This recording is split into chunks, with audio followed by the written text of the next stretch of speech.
In this series, I'm looking at the offence that is hindering investigation. It's section 315 of the Crimes Act, and we're in New South Wales. As I said in the previous part, we don't hear about the offence often here in the Hunter Valley. However, in early 2024, a person was charged, who I will call Betty, not their real name. As I explained before, this offence is connected to an investigation into a serious indictable offence. So I will need to explain the backstory to the serious indictable offence before continuing. 2 days after Christmas in 2022, a man died in his home in front of his family, including small children. The man was only 25 years old, and this happened at Heddon Greta, which is not far from Kurri Kurri.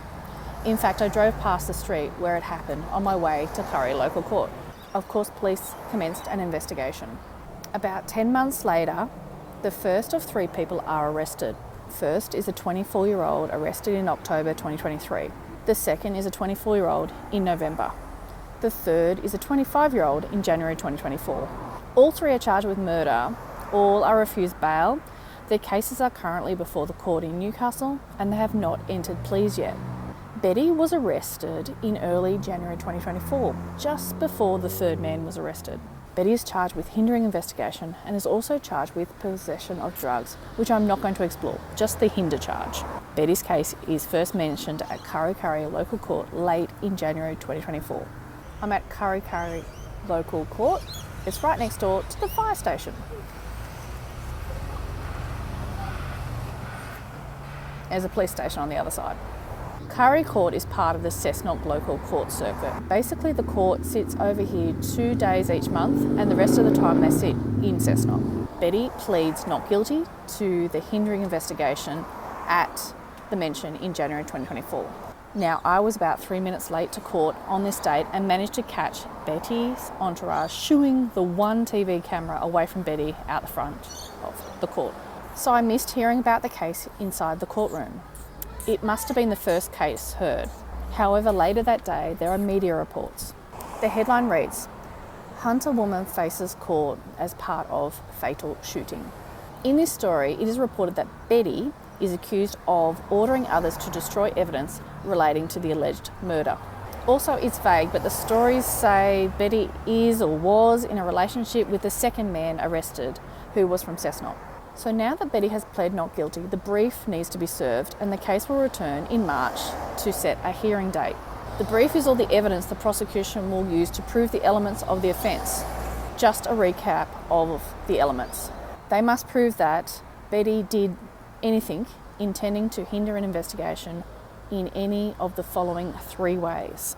They hindered an investigation of a serious indictable offence committed by another person, or they hindered the discovery of evidence concerning a serious indictable offence committed by another person, or they apprehended another person who has committed a serious indictable offence.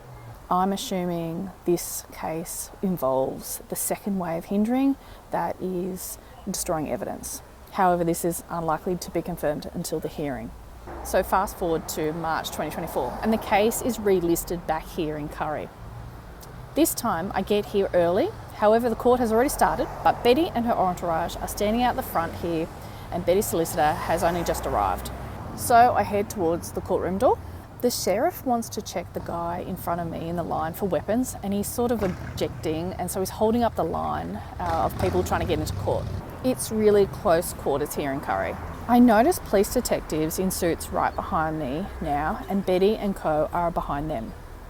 Just a tip if you go to court here in Kurri. When you enter the courtroom, you step into the open space where the defendant's microphone is. It can be really off-putting entering and being centimetres away from the action, so to speak. So I take a seat in the gallery, which is fairly full. Only a couple of cases are heard before Betty's case is up. Here, the police prosecutor is switched out for one of the well-dressed suited police who were behind me in the line. I assume that one of the 3 suited police is a prosecutor. But before they confirm the brief has been served, Betty's solicitor announced that Betty will now be pleading guilty to the hindering investigation charge. The change of plea changes the direction of proceedings now. Very quickly, the court chooses a date for sentencing, which will now be in early April 2024. Before they finish, there is some discussion about bail conditions. I'm gathering one of the conditions is that Betty is not to have contact with 11 named people. Honestly, with the suited detectives sitting in front of me in the gallery, I get a sense the police are interested in protecting the investigation into the alleged murder. Remember, the murder is alleged at this stage because it's before the courts. However, the death is not alleged. It is important to remember that someone actually died. I don't see detectives often in the regional local courts. I do see them in Newcastle. I think they only came to Kurri for this case. So did I. Because Betty and co walk out straight after and hang out around the front of the court. Remember, there is no TV camera this time.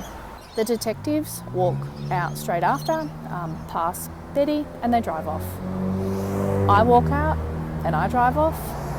No one speaks to anyone else out the front of this very small courthouse. It's not uncommon for the media to still be following the case. What I mean is they can contact the local court office and get an update. There's a brief story that night on the news using footage from the January mention. However, the new information about the change of plea is within this story. So I will be back here in April for the sentencing.